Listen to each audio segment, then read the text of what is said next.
বাংলাদেশে প্রচুর দাম কমলো সোনার।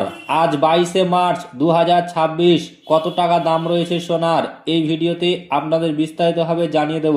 অবশ্যই ভিডিওটি শেষ পর্যন্ত দেখবেন। তার আগে আপনাদের কাছে ছোট্ট একটি রিকোয়েস্ট করছি, আপনি যদি আমাদের এই চ্যানেলটিকে এখনো পর্যন্ত সাবস্ক্রাইব করে না থাকেন তবে এইরকমই নতুন নতুন ভিডিও সবার আগে দেখার জন্য অবশ্যই সাবস্ক্রাইব করে নেবেন। ঈদের আগে দুইবার স্বর্ণের দাম কমিয়েছিল বাংলাদেশ জুয়েলার্স অ্যাসোসিয়েশন। দেশের বাজারে ভরিতে সর্বশেষ 7,698 টাকা কমিয়ে 22 ক্যারেটের এক ভরি স্বর্ণের দাম 2,44,927 টাকা নির্ধারণ করা হয়েছে। বিকেলে বিজ্ঞপ্তিতে এই তথ্য জানিয়েছে বাজুস। নতুন এই দাম গতকাল বিকেল 3টা 45 মিনিট থেকে কার্যকর করা হয়েছে। নির্ধারিত ওই দামে আজ রোববারও বিক্রি হয়েছে স্বর্ণ। বিজ্ঞপ্তিতে বলা হয়, স্থানীয় বাজারে তেজাবি স্বর্ণের মূল্য কমেছে, ফলে সার্বিক পরিস্থিতি বিবেচনায় স্বর্ণের নতুন দাম নির্ধারণ করা হয়েছে।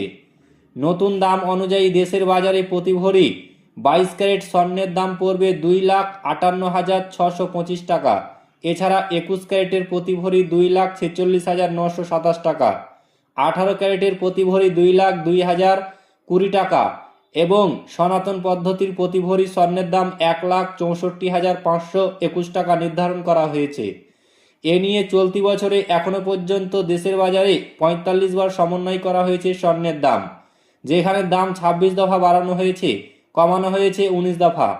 আর গত 2025 সালে দেশের বাজারে মোট 93 বার স্বর্ণের দাম সমন্বয় করা হয়েছিল, যেখানে 64 বার দাম বাড়ানো হয়েছিল আর কমানো হয়েছিল মাত্র 29 বার। তো ফ্রেন্ডস, এই ছিল আজকের বিগ ব্রেকিং নিউজ। ভিডিওটি ভালো লাগলে লাইক করবেন, শেয়ার করবেন এবং চ্যানেলটিকে অতি অবশ্যই সাবস্ক্রাইব করবেন।